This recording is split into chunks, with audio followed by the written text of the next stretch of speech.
కాంగ్రెస్ ఎమ్మెల్యేలకు కాళేశ్వరం ఇసుక కాసల పంట ఇది ఏందని అంటారు. దీంట్లో నీళ్లు పోవాలన్నా లేకపోతే వీళ్ళకి ఉసుక తోడుకోనిక ఇది ఇగో చూడు కుంటలు చూడు మొత్తం తోడి ఏడు కాడికి తోడిర్రు క్లియర్గా.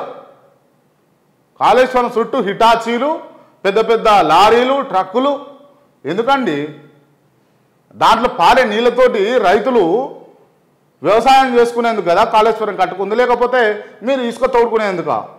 నీళ్ళు ఆపిర్రు, నీళ్ళు ఆపి నీళ్ళు రాకుండా చేసి ఎండాలే కదా, ఎండాలి. ఉసుకే ఎండితేనే మంచిగా రేట్ వస్తుందట.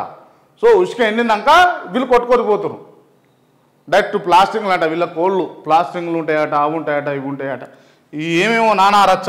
రైట్ చూద్దాం. ఇది అన్నారం బ్యారేజ్ నుంచి వందలాది లారీలు ఇసుక తరలింపు. అనుమతులు లేకుండా బ్యారేజీ సమీపం నుంచి భారీ హిటాచీ మిషన్లతో ఇసుక తవ్వి తీస్తున్నారు. ఇసుక తవ్వడంతో నిబంధనలకు పాతర. అన్నారం బ్యారేజీ ఫౌండేషన్ దెబ్బతినే ప్రమాదం ఉందట. ఉమ్మడి ఆదిలాబాద్ జిల్లాకు చెందినటువంటి ఒక ఎమ్మెల్యే ఈ ఇసుక దందాకు మాస్టర్ మైండ్ అట. ఆయననే మేడిగడ్డ బ్యారేజీ పేరుకుపోయినటువంటి ఇసుక తొలగించడానికి మాత్రమే టీజీఎండిసి టెండర్ల ప్రక్రియ. అన్నారం సుందిల్లా బ్యారేజ్ వద్ద నుంచి ఇసుకలు తీసేందుకు టెండర్లు ఆహ్వానించలేదు. ఏందట, మేడిగడ్డ బ్యారేజీ దగ్గర పేరుకుపోయిన ఇసుకను తొలగించడానికి మాత్రమే, మేడిగడ్డ బ్యారేజీలో పేరుకుపోయిన ఇసుకను తొలగించడానికి మాత్రమే టీజీఎండిసి టెండర్లు ఆహ్వానించింది, ఏసీరు అయిపోయింది. కానీ అన్నారం సుందిల్లా బ్యారేజీల నుంచి ఇసుక తీసేందుకు అసలు టెండర్లకు ఆహ్వానించలేదట.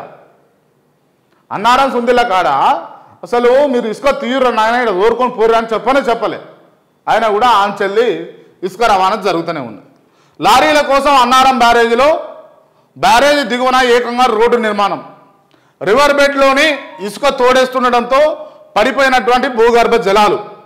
ఇసుక తరలించి సొమ్మును చేసుకోవాలనే కాళేశ్వరం ప్రాజెక్టును పడావు పెట్టారు. వాస్తవం నేను చెప్పినా కదా. ఎందుకు పడావు పెట్టిరని అంటే ఇసుక తరలించుకోపోవాలి కదా. ఈ నీళ్ళు పోతే ఇసుక ఎట్లా కొట్ట నీకు వస్తుంది, నీళ్ళతో ఇసుక నాంతే ఇసుక రేట్ ఇట్లా గట్ట వస్తుంది, ఎట్లా తోడుతారు తోడేటోళ్ళు. సో దాన్ని పడావు పెట్టిర్రు, ఇప్పుడు పాత్ర పెడుతుర్రు. ఇసుక తరలింపును కట్టడి చేయకుంటే 3 బ్యారేజీలు దెబ్బతింటాయని రైతులు ఆందోళన చేస్తూ ఉన్నారు. ఇక ఈ రైతుల గోడు పట్టించుకుంటుందా ప్రభుత్వం, లేకపోతే ఈ కాంగ్రెస్ ఎమ్మెల్యేల ఆర్థిక లావాదేవీల గురించి ఆలోచిస్తుందా అన్నది ప్రభుత్వం ఎటువంటి నిర్ణయం తీసుకుంటుందో ఈ వార్తా కథనం వచ్చిన తర్వాత చూడాలి. ఇది శ్రీధర్ యాలాల రాజకీయ విశ్లేషకులు రాసినటువంటి అంశం మన క్రాంతి దినపత్రికలో. ఒకసారి క్లియర్గా చదవాలనుకుంటే కనుక చూడండి మిత్రులారా. క్రాంతి ఈ పేపర్ మీరు కనుక క్రోమ్లో కనుక గూగుల్లో కనుక సెర్చ్ చేస్తే మీకు ఈ పేపర్ వస్తుంది. డేట్ దాదాపు ముందుగానే ఉంటుంది ఇవాళ పేపరు.